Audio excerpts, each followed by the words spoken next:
All right, everybody, welcome back to the Purple Friday show. And yeah, it's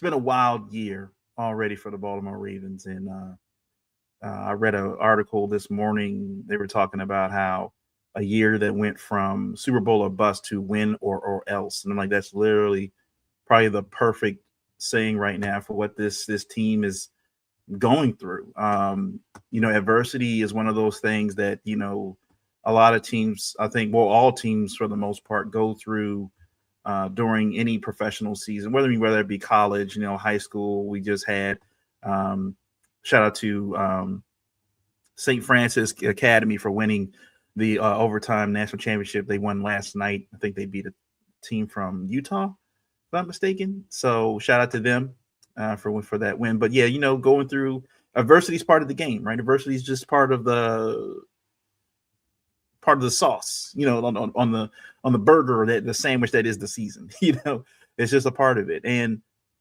however, it does appear to me that the adversity seems to be getting to this team.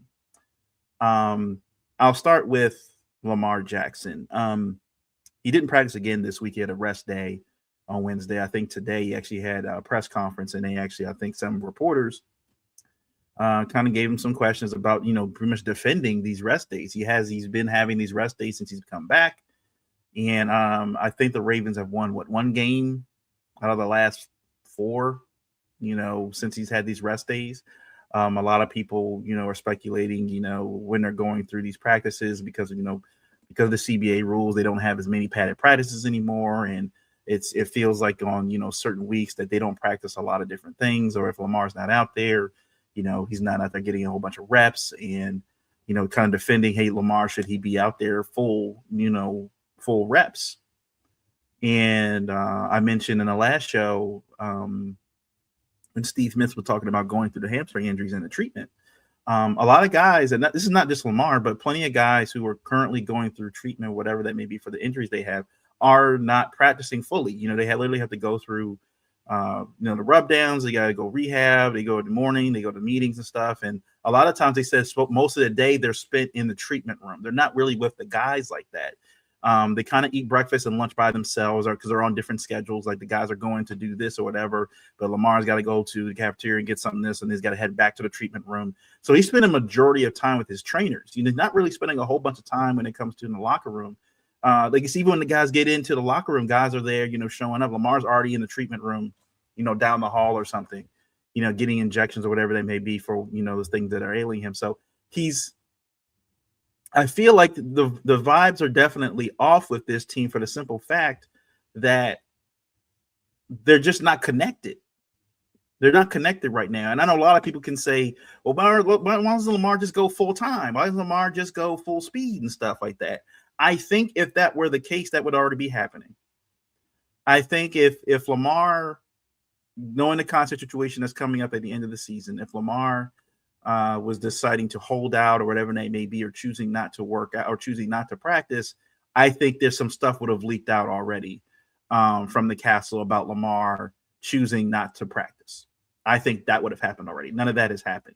So Lamar is dealing with an injury or injuries and just can't practice fully right now. And because, a lot of people are saying, oh, well, Aaron Rodgers is out there with a broken wrist and he's playing. Herbert's out there with an elbow or something and he's playing. And those are non-throwing arms. That doesn't affect the quarterback for the most. I mean, guiding the ball and stuff like that. But if it's your non-throwing hand or whatever that may be, they'll put some tape on and stuff like that. They'll go out there and play. When you're Lamar Jackson and the entire offense runs around is centered around RPOs, you're literally using Lamar's legs to make guys miss, or even with his speed to make guys at least have to honor his speed and stuff getting around the edge. If he's not able to do that, as we've seen, they've taken all that stuff out of the playbook. The Ravens are running straight up pocket style quarterback play. Lamar's just dropping back, being rushed constantly by, Falele is probably the worst right guard I've ever seen in football. Voorhees isn't that much better. The whole line is just, but again, I said that too about the line. The line is one of those things in the NFL, especially O-line. It's like a break in the chain. Like if there's a break in the chain, the whole thing's going to fall apart. If breaking one chain, that doesn't need to be all of them. If there's breaking one chain, the one link, the whole thing comes apart. And with that, on top of the fact that Lamar not spending time with the guys in the locker room, not really spending time at practice doing, with the plays and everything else, it clearly shows. Lamar's been missing throws. He's been those jump pass throws that Lamar usually makes, he's not making anymore. He's underthrowing them. He's not on time when it comes to certain passes. He's underthrowing guys. He's overthrowing guys. It's all off. It's all off. And then you look at the defensive side of the ball. The edge rush. I mean, that's the Steelers matchup when I think the practice squad tackle, the guy they just called up for that game, goes into the game because their backup left tackle gets hurt and still could not get pressure. Even when they blitzed that side. I think they blitzed that side of the ball and they still couldn't get pressure on Aaron Rodgers. Aaron Rodgers had one of the cleanest jerseys I've ever seen in an AFC North matchup. AFC North quarterbacks are known to have grass or turf in their helmets, mud all over their jerseys, whatever, blood on their elbows. Like it's that kind of game. And Aaron Rodgers wasn't touched at all. He just did whatever he looked like prime Aaron Rodgers out there. I saw when Aaron Rodgers, when he ran in for that touchdown, I was like, we're cooked. You let 42-year-old Aaron Rodgers run a touchdown? Yeah, we're cooked, man. It's a wrap. It's a wrap. It's done. It's a wrap. So to kind of, segue into that, this segment, it wasn't just the refs, y'all. I know we can all the calls from the referees were definitely atrocious. The push off from DK Metcalf at the beginning of the game when they called Zay for that just a couple games ago was egregious. Then there was the Travis Jones, I think, got called for penalty, like roughing the long snapper when it was clear that yet a long snapper fell over, but he didn't directly engage the long snapper. He literally was trying to fit between him and the guard to try to block the field goal. So they called that a personal foul. And then the most egregious one was a likely touchdown that they called back. That he gets 2 steps on the ground and the ball gets knocked out, but they call it incomplete because they didn't make a football move in the end zone. I'm like, I get that if it's in between the 20s. I get that if it's between the 20s. But if you're in the middle, if you're in the end zone, like we've seen, all you have to do is possess the ball. That's all you have to do is prove possession. Because especially when guys are catching the ball, sideline grabs or whatever, toe tap, whatever that may be, all you have to do is prove possession. That's it. And they clearly admitted that they fumbled that call and a couple other calls in that game. But it wasn't just the refs, y'all. The Ravens are 7th in the NFL in red zone attempts. They're 20th when it comes to red zone touchdowns. They're top 10. They can get if we watch most of these Ravens games, they can get to the red zone. They've gotten to the red zone plenty of times. Problem is they're not scoring touchdowns. They're just kicking field goals. They're either kicking field goals or they're not converting at all. You're going 4 and out. They're just not scoring. And last year, I think they were one of the top scoring teams in the red zone. So, and then you look at the defense. I think they only have 19 sacks when Myles Garrett has over 20 right now. He has more than the entire Ravens defense. This was a top 10 defense. This was one of the top sack teams last year, and now they're bottom of the barrel. They're like 30th or 31st right now. Offense, same thing. Offense was top 10, and now they're at the bottom of the barrel, especially the last few weeks. Something's going on with this team. They have roughly the same personnel, same coaching staff for the most part from last year. Something's changed. It wasn't just Madubuike getting hurt or Lamar getting hurt all of a sudden. Oh, that's why the Ravens are falling apart. It does feel like to me something else internally is going on inside that locker room. It feels like to me that the guys just don't feel like this team is ready to win a Super Bowl. I think that Bills loss did more damage to their psyche than we like to admit. I think when the season is over, we're going to find out a lot about what happened this season. And I think that Bills loss really, really hurt this team. It did. I think it hurt their spirit. I think there might have been a lot of finger pointing. I think there have been a lot of name calling, guys calling each other out, whatever that may be. And I think it may have fractured this team. I think it did. I think it's, again, for a lot of these guys, Hopkins got brought on, and there's some of these guys, Jair Alexander, who, I think he played with one or 2 games for this team. And he ends up being let go. Oweh gets traded. I think that I think that the relationship in the locker room is fractured. And, it's usually the job for the head coach to kind of bring that all together. It hasn't happened. It's the job of the head coach to keep that together. The job of the head coach to keep that locker room together and keep them focused on the goal. Look, guys don't have to like each other. You don't have to like everybody you work with, but you can be cordial enough for whoever to get the job done. But it appears to me, I don't know about you guys, but it does appear to me that there's more than just a talent level happening with this team. That the reason why these guys are playing the way they're playing. Bateman, the way he played last year, towards the end of last year, should nowhere near be playing the way he is right now. Should be playing better. Likely should be playing better right now. Lamar should be playing better right now. I think that, with the fact that they didn't address the O-line in the offseason or at the trade deadline spoke volumes, I think, to that locker room too, that maybe they feel that they're just not good enough. And they're just like, why waste a pick or why waste money now? We'll just go with it and we'll just be done with it. It is what it is. And I think that showed to players too. They don't really care about winning. They don't care about trying to win, because if they did, look at the Pete Alonso signing with Baltimore. That Pete Alonso, the Orioles signing Pete Alonso sent a shockwave through baseball. That the Orioles got this prime, all-star to come to Baltimore. I think the last time we got a guy like that was probably Bobby Bonilla or maybe Albert Bell, to come here. But it sent shockwaves through baseball and through the Orioles and through his fan base. I think it tells the team, hey, we're going to try to win a World Series this year. We got Pete Alonso, but we're not done. We're gonna bring in Pete Alonso, who is also a Scott Boras agent. Everybody knows about Scott Boras. That man is one of the toughest agents to deal with when it comes to GMs trying to get deals done with their players. He's going to get the most money for his guy, but getting a deal done with Scott Boras, I think, sends a message to the Orioles, to its fan base, and to the rest of the free agents out there that, hey, we're going to win. We're trying to win. We're trying to build a team here to go win a World Series championship.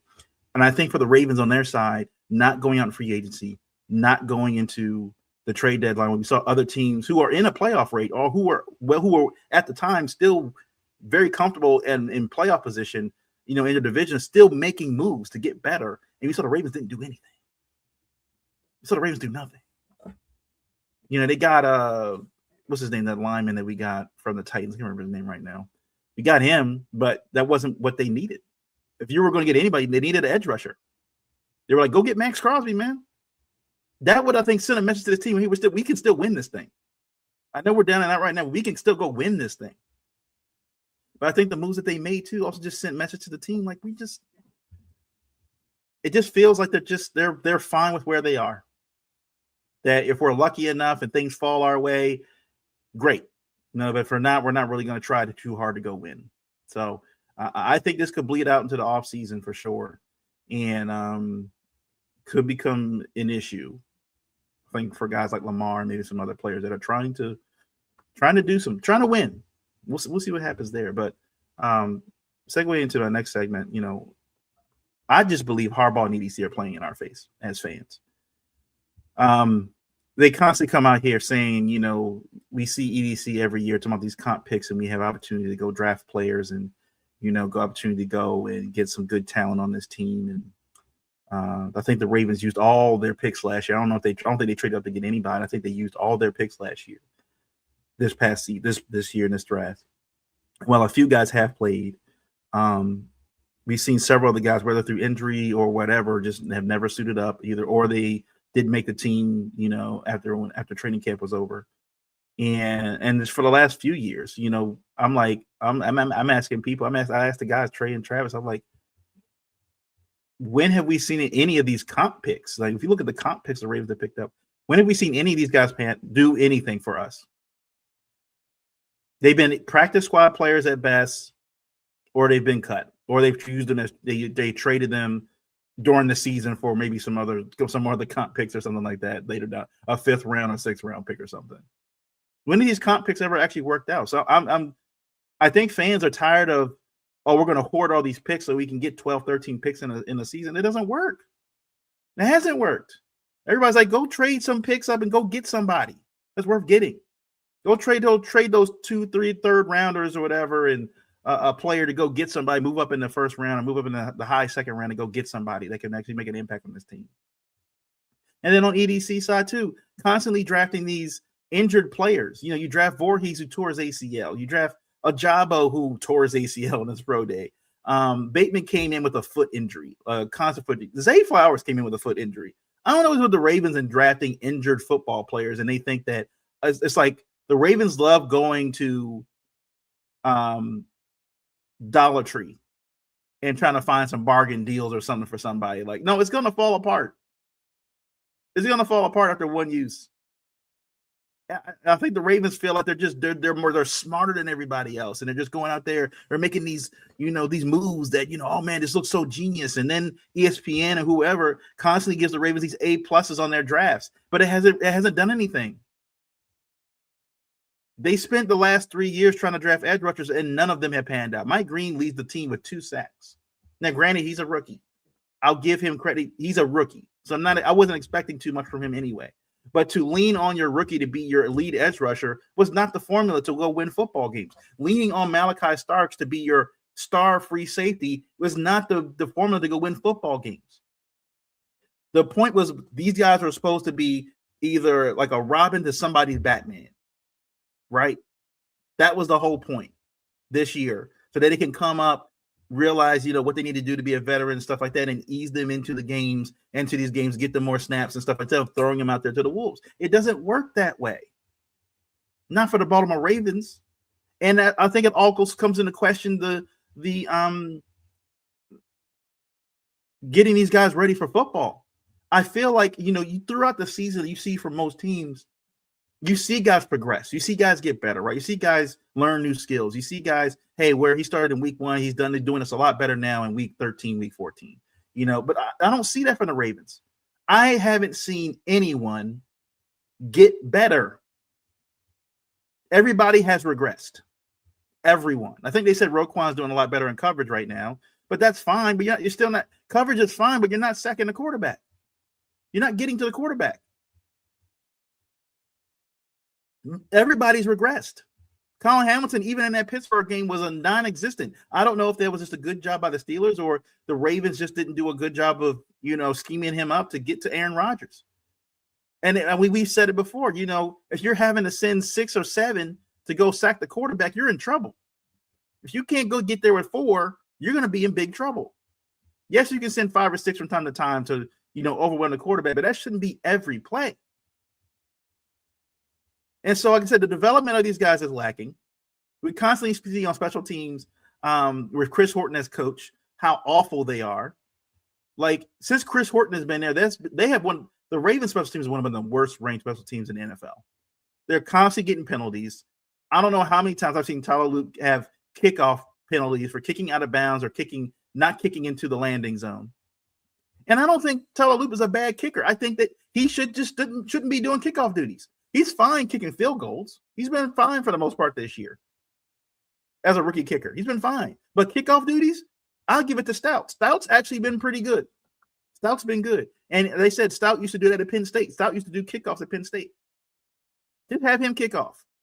I remember the years that were they used to have, I think, Justin Tucker early on. Justin Tucker would just do field goals and Sam Cook would kick off. Or I remember those days when Matt Stover would kick off. When Matt Stover got older, Matt Stover would just kick field goals, and I think Dave Zastadil used to do kickoffs. So it can be done. But the Ravens' unwillingness to just try is making fans just not believe in this squad. And I think we're going into this game this week, and a lot of fans are just not feeling. We're going into the Bengals. We lost the Bengals. We've lost back-to-back home games. We had those Super Bowl 35 champions in the building against Pittsburgh. Ray was there. Ed was there. I think Peter Boulware, Michael McCrary, all those boys were there. Todd Heap, all those boys were there. Was Todd Heap on that team? I feel like Todd Heap was on that team. Correct me if I'm wrong. But I feel like Todd Heap was on that team. No, he wasn't. Was he in? He played for the Ravens in 2001. Oh, he came right after. Never mind. Todd Heap was not there. So Todd Heap came after the Super Bowl. So, but I think Jermaine Lewis was there. Dwayne Starks. They had the jackets on. Larry Lewis came out of the tunnel with the Super Bowl championship. They did. They pulled all the stops out. They pulled all the stops out for this, and they lose their football game. It wasn't just the refs. I think with 3 minutes to go in that game, after the likely should have been a touchdown, it felt like the defense was going to give it up anyway. It felt like Aaron Rodgers was going to go walk down the field. They were going to waste time. The Ravens were going to waste their timeouts. They're going to get down to the 20-yard line, and Chris Boswell was going to kick a game-winning field goal. That's what it felt like. I think a lot of us felt like the Ravens were going to win that game. They weren't stopping Aaron Rodgers all game. So again, that's why I think Harbaugh and EDC are playing in our face, man. They keep constantly coming out here with this coach speak, and I feel like Harbaugh is now just on like auto mode now. Like he's just saying things. I feel like he knows it too, but he's just coming out trying to do this coach speak. He came out and tried to say, "Oh, we're almost there at the O-line. We're almost there." It's week 15, dog. It's week 15. It ain't happening. Like I said, it'd be fine if we saw guys getting incrementally better throughout the weeks where, hey, I know he was doing this the first 3 or 4 weeks, but he's not doing that anymore. That looks better. It's not getting better. The scheme is off. They didn't game plan for TJ Watt. Remember the Browns game when they let Myles Garrett get 5 sacks before they decided, hey, maybe we should block him. They went into the game like that. They went into the game with that game plan, not to double team Myles Garrett and TJ Watt. Those games, they went into those games like that. No serious coaching group will go into those games like that when you know you got 95 and 90 on the other side of the ball. You're looking for where they're at all times. Move coverage over to that side, put Pat Ricard over there to help block or chip, whatever it may be. This is not a serious football team. It's not. And I feel like it's run out. The whatever juice that Harbaugh had on this team to get these guys to that level, like we've seen with Tomlin, what he constantly does with the Steelers and finds a way to get these guys to, 9-8 or 10-7 or whatever it may be, to get them to that winning record and stuff. He does that every year. He finds a way to get those guys to cross that finish line. I feel like that juice is gone from Harbaugh. So I'm just tired of them playing in our faces, man. Sick and tired of it.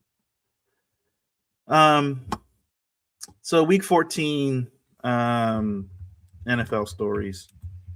Right now, look, I will say, I know fans may not like it right now with how the standings look because it feels like everybody is in contention for the playoffs right now. A lot of teams have not been eliminated yet, and a lot of teams have not been eliminated yet from contention, and it just feels like come down to week 18, the last week out of the season, it's going to be probably some really good football. A lot of teams are still playing for the division. A lot of teams are still playing for playoff berths. Yeah, it's not as what the Ravens thought was going to be an easy schedule after the bye week has turned not into an easy schedule in the bye week. So in week 14, we saw the Lions beat up on the Dallas Cowboys. We thought they were kind of back after they beat the Chiefs the week before. I think they played. The Cowboys played the Chiefs. Yeah, the Cowboys beat the Chiefs. We thought they were back, and then the Cowboys kind of implode. We saw George Pickens after CeeDee Lamb went out, be the guy, and then he wants to be the number one guy, but he's good when CeeDee's on the field with him. And he can kind of go off. But when CeeDee left the field and all the coverage kind of shifted to him, that's why I think sometimes these guys got to realize, some of these guys, like, you have the talent of a one, but there's a reason why there's certain guys they're that guy. Justin Jefferson, CeeDee Lamb, Jamar Chase, Amon-Ra St. Brown. Like, regardless of how much you cover me, you could triple cover me, doesn't matter, I'm still getting open. Like, there's a reason why they're those guys. And Pickens, he's gonna be, maybe have to be relegated to a 2. That's just what he's gonna be. He's got great talent, but he needs somebody else to kind of take the coverage off of him. So the best corner isn't on him. So, the Jaguars are out here still. They're 9-4. Surprisingly, they beat the Colts. Obviously, this is the Daniel Jones game where he tore his Achilles, and the Jaguars now have sole possession of the AFC South. Tell me that anybody had that picked at the beginning of the season. The Panthers also. The Panthers are, I think, after the game on Thursday night with the Falcons beating the Buccaneers, the Panthers are now in first place in the NFC South. Tell me you had that in your bingo card this year. Yeah, this is wild. It's a wild season right now. It's a wild season. Obviously, the Bills beat the Bengals. Bengals were hoping with their record. I think they were 3-8 at the time that if they could run the table. They had a chance if the Ravens lose and the Steelers lose, that they had a chance to win the division. But them losing that game to the Bills, kind of their chances of making the playoffs now are some wild stuff has to happen for them to get in now. And I'll get to the Burrow thing in a minute.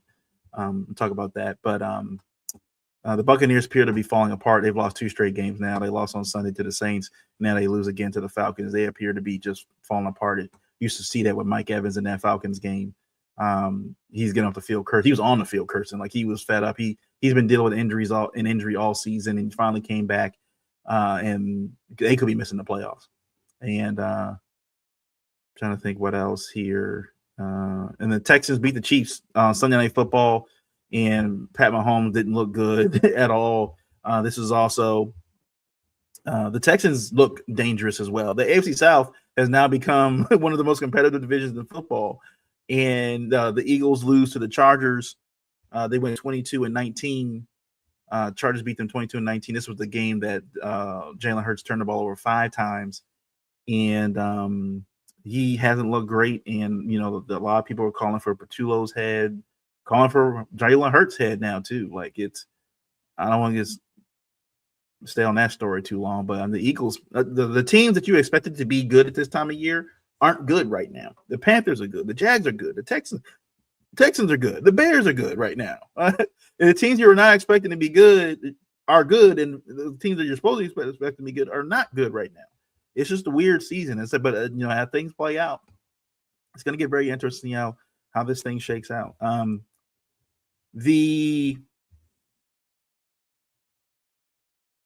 I will talk about the Sharon, the coach of Michigan situation real quick.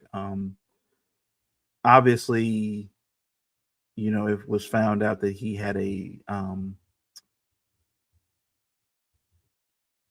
inappropriate relationship with a staffer. I don't know how long it was going on. They show some documents that he raised her pay, I think, as of this year, like $52,000 and $90,000. So there was definitely, as you say, some breadcrumbs leading to this. There was a report that a DoorDash driver gave an anonymous tip to the Michigan staff, University of Michigan administration, that he had dropped off a Plan B pill or whatever that may be to his office, Jerome Moore's office, which is wild to get Plan B dropped off at your office at work. For somebody, for the girl you got pregnant. But then he crashes out after all this stuff goes down, allegedly breaks into her house, her home, or where she lives, threatened to kill her, threatened to kill himself. His wife called the cops saying that he was ready to take himself out, and he has now been arrested. He is in jail right now. He has been charged with breaking and entering and aggravated assault. Yeah. It's he's gonna lose. He's losing out on that 5. He had $15 million left, I think, on his contract with Michigan. That's null and void now at this point. They've already said he's been fired for cause, and this is a rampant issue in college sports. I think people don't understand how much power these college football coaches, not just football, but depending on the level you are at the sport. Basketball included. They said some other coaches in basketball. I forget the names. So I'm not going to say names, just so don't want to allege anybody did anything. I forgot their name. So, but there were several coaches in college basketball side that got caught doing illicit things with people that were not their wives, and there's been some college football coaches that have also been caught doing things. I will say the difference is I don't think I've heard of any of them doing what Sharon Moore did, which was get a knife and threaten to kill himself and said mistress. A lot of these guys got caught. A lot of these guys got different jobs elsewhere. They maybe took a year off or whatever, and they got jobs elsewhere because they do win. They were winning coaches, and look, in sports, a lot of times for winning, a lot of people will turn a blind eye to some things. And but this is the first I've ever heard of a coach like going after mistress after the fact. And I'll just say, as a married man myself, I feel bad for his wife. I feel bad for their kids. That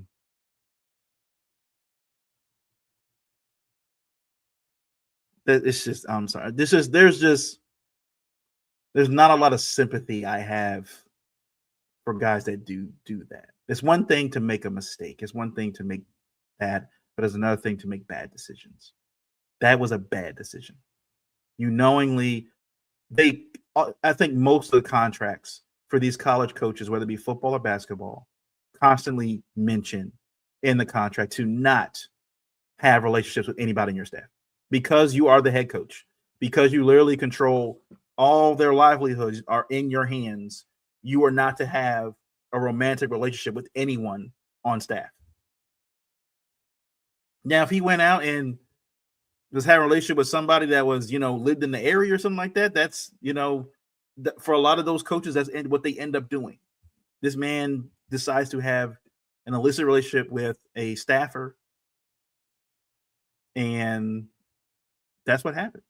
And then he gets upset with her, saying, apparently said, you ruined my life. No, you ruined your life. You did that. Yeah, she knew she knew you were married, but you did too. Sharon Moore is married. Is married. I don't know how long that's going to last. We'll see. Is married.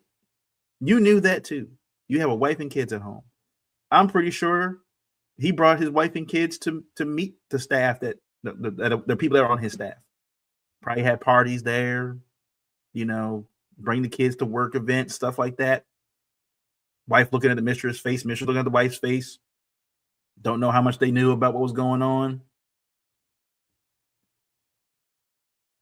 Yeah, so he brought this on himself. Again, I think a lot of it too is where they say power corrupts. Absolute power corrupts. Absolutely. A lot of these coaches in college basketball and college football have, sometimes, depending on the school, are maybe bigger than the governor. Alabama, for example. I look at LSU, those kind of coaches. Georgia, Florida, University of Florida, Texas, those kind of schools. Notre Dame, USC, like those kind of programs, especially in football, carry a lot of weight in the state.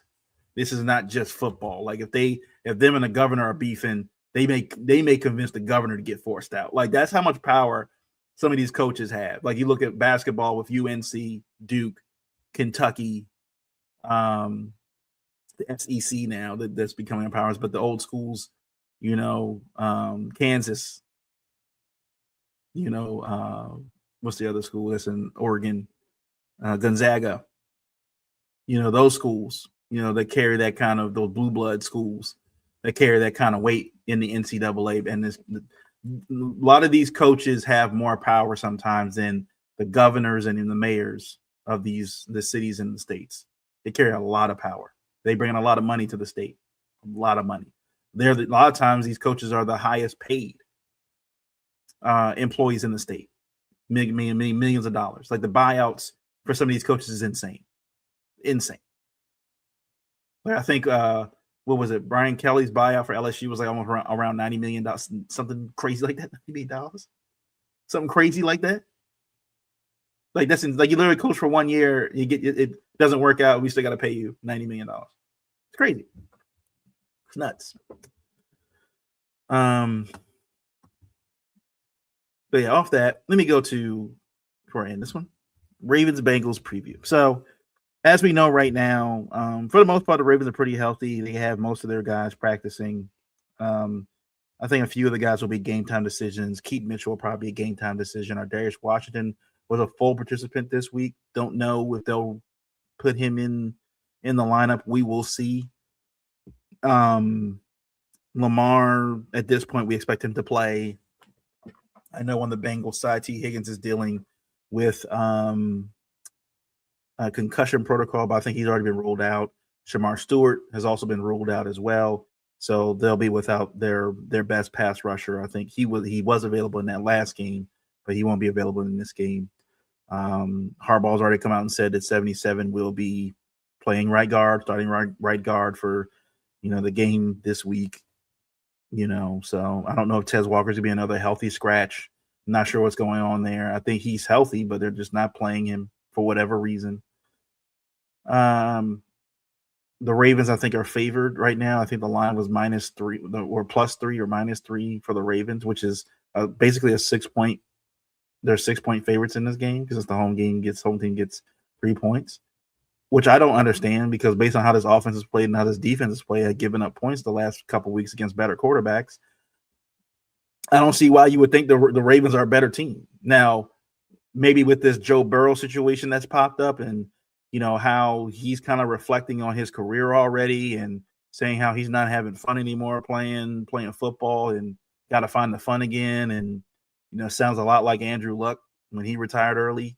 So I don't know if that carries over into this week again with them losing to the Bills. I don't know if that kind of took the wind out of their sails to finish this season and possibly make the playoffs and maybe make a Super Bowl run. If that took the wind out of their sails at all, I don't know. Could be a reason why Shamar Stewart's not playing as well. Like they're just like, hey, this is done. Let's not, get you guys hurt and you miss training camp next year, so we're just going to sit you down. So we'll see. But this game, I think every week, it's really going to be about what Lamar can do. The play calling we saw in the fourth quarter, the second half, or at least of the Steelers game, we saw the Ravens, do more of the RPO stuff or whatever. It felt like the offense was finally getting moving. But like I said, with the Ravens, they ranked 20th when it comes to red zone scoring. They're under 50. They're under 50. Was it under 50? They're like 49%. They're like 49% for scoring in the red zone. They score less than half the times that they get in the red zone. I think that's been the big difference for them this year is that they're getting into the red zone. They're top 10. They're number 7 in the league with red zone attempts. They're just not scoring. Either kicking field goals or getting 3 and or 4 and outs. And it's tough, I think, for the Ravens defense where if they do get some stops, against these quarterbacks and stuff like that, the offense just can't pitting up 3 points in these kind of games at this point in the year. You got to be pitting up touchdowns. 3 field goals might have worked earlier in the season. You got to start scoring touchdowns now. And the Ravens just aren't doing it. They're not finding guys in the end zone. We saw that play where Lamar looks like he was trying to throw the D-hop in the back of the end zone. Mark Andrews tips the ball and gets it knocked down. Where, you look at the play where if Lamar doesn't get pressured on that play, I think he throws straight to D-hop, gets the ball a little earlier, where D-hop doesn't have to necessarily stop to catch the ball. But because Lamar was getting pressured on the right side, but because Falele is not doing his job pass protecting, Lamar had to reset, and those extra seconds are killer. And those kind of time plays, especially in the red zone. Most red zone plays for the most part are timing plays. They don't just sit around, run around. They don't have a lot of space to run around in. Those are timing plays. They let to get the ball out. As soon as they have a break, as soon as they have an opening to catch the ball or wherever, they got to hit that mark. And the Ravens just aren't. They can't pass protect long. They can't pass protect more than a second, apparently, to get Lamar that time that he needs to make that throw. And then that throw, obviously, to Zay Flowers in the beginning of the first half, that there was a jump ball. Like, man, it's 5'8", 5'9". Why are we doing jump ball throws to him? That was a D-hop play. Or if you're going to do that, throw it to any of your receivers that's over 6'2". Don't throw it to your only receiver that's at 5'8", 5'9". Come on. That didn't make any sense to me. But shout out to Zay. I don't blame Zay for that. That's not his game. Zay's been balling the last couple of games. He's the only one that's been really, really getting open and making plays down the field out of the receiving core. And I don't know how much of that is the receivers in general, or the fact that they're just not able, with how the pass protection is and how things are breaking down, the Ravens just aren't able to they're just not getting open. I don't know what it is. But yeah, going to this game, you know, the obviously answers for this team going forward. Got to get pressure on the quarterback with 4, at most 5. But they got to start getting there with 4. I don't know if that happens. This is week 15. You only got 3 games left. You got this one, 16, 16, 17, 18. You got 3 games left. After this, I don't know if it's going to happen. I just, again, they got Myles Garrett has more sacks by himself than the entire team does. And they didn't sign anybody. Like they had to cut what's his name? Carl Lawson. They brought him on thinking he was gonna. We're all like, oh man, yeah, maybe we can get something out of him. Got nothing. Because they didn't address it in the offseason. They didn't address it in the draft. They thought they were Gucci. They thought they were fine. And here we are. So the main thing is the main thing. They got to get pressure with 4, at most 5. They got to run the football with Derrick Henry and Keaton Mitchell, if he's available. And guys got to start playing. The guys got to start stepping up. I know everybody's on Lamar. Lamar's got to play better. Lamar's got to play better. Mark Andrews got to play better. Rashad Bateman's got to play better. Likely's got to play better. Likely's had these. I don't know what it is about Likely and having these almost plays with him. It's fumbling in the back of the end zone. Foot is come down big toe comes down the white chalk in the end zone. The ball gets knocked out and out of possession. Like, I don't know what it is about Likely and attracting these weird plays, but we need to see Likely get more involved. I need to see D-Hop get more involved. There's no excuse for the Ravens to have all this talent that we so-called talked about in the preseason and then not be utilized. I don't care if anybody says they have all these first-round picks and all this stuff. They're not playing like it. I don't care. I'm tired of everybody using some of these talking heads talking about where guys got drafted and saying, "Oh, they don't need any more help. They got a first-round this." I don't care where guys get drafted. What are they doing now? They're playing first-round draft picks that don't pound to be anything. And they're playing guys that are drafted in the 4th or 5th round and become superstars. It doesn't matter where you get drafted. What are you doing on the field? So I want to hear that. So all this hype and stuff we had about this offense coming into the league, coming into the season, where is it? Monken's play calling. It feels like it's dead now. Like I said, I don't know what it is about these Ravens coordinators under John Harbaugh. They get 2 or 3 years of these remarkable offenses, and then all of a sudden that's it. It's over. Wrap. Done. No creativity. There's no there's just no flexibility, nothing to try something new, nothing.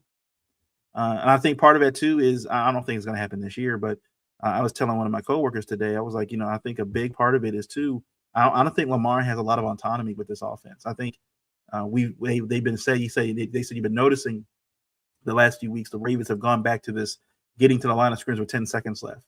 And I've heard Harbaugh say in the past that we're trying to throw the defense off. We're not trying to allow them to make any adjustments. But you're not allowing your offense to make adjustments either.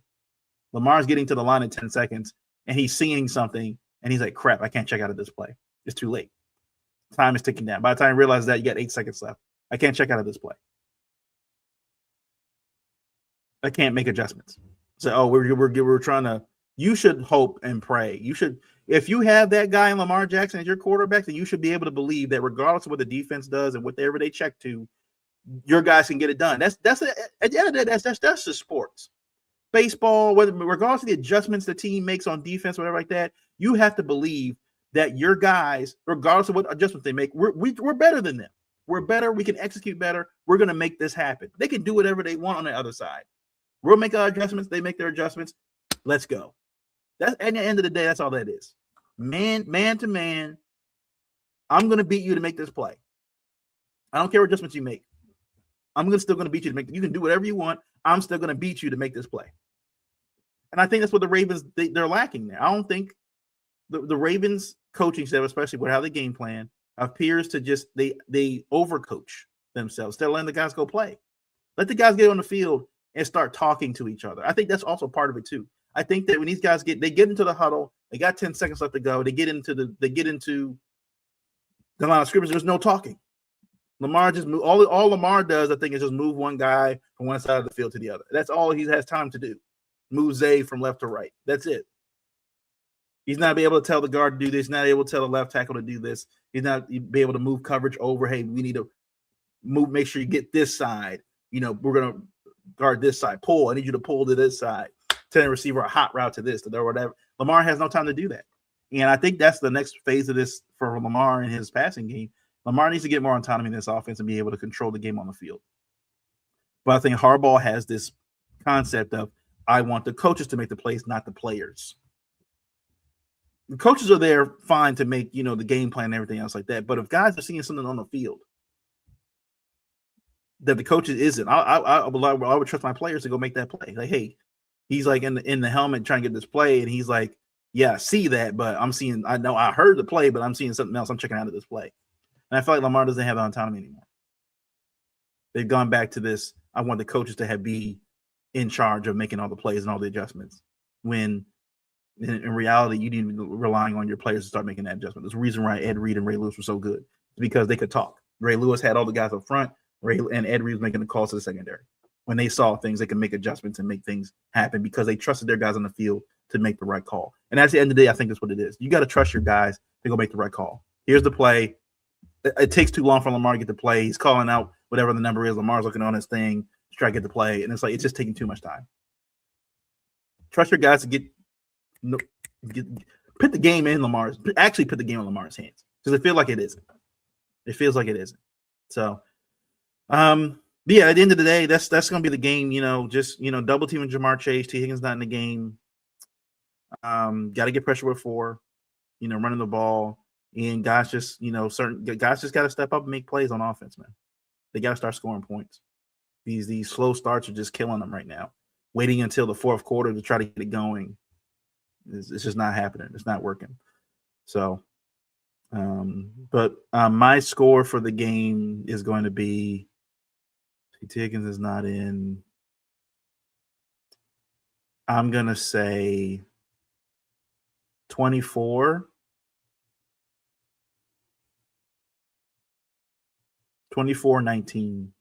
Bengals.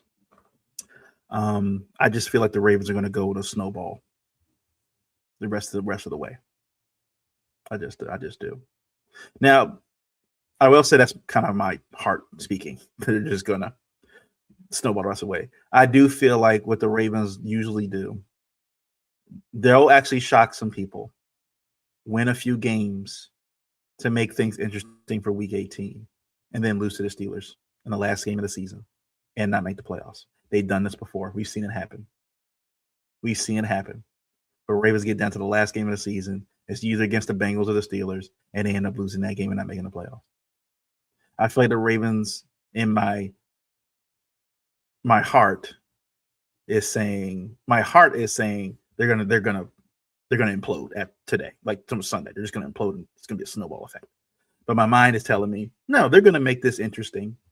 They'll win. They'll probably win Sunday, a gritty game. They'll win a gritty game on Sunday, and they may lose a game here and there, but so will the Steelers, and it's going to make a very dire Week 18 game in Pittsburgh for the division, for the playoffs, and the Ravens will find a way to lose that game in a heartbreaking fashion. That's what I think is going to happen. So, but that's it for me. We'll catch you guys, next week, and we'll see if the Ravens win this one, and this is going to be, we're down to the last 4 games of the regular season, folks. We're already here. So we'll see if they can salvage this. We'll see. That's all I got. So I'll catch you guys later. Peace.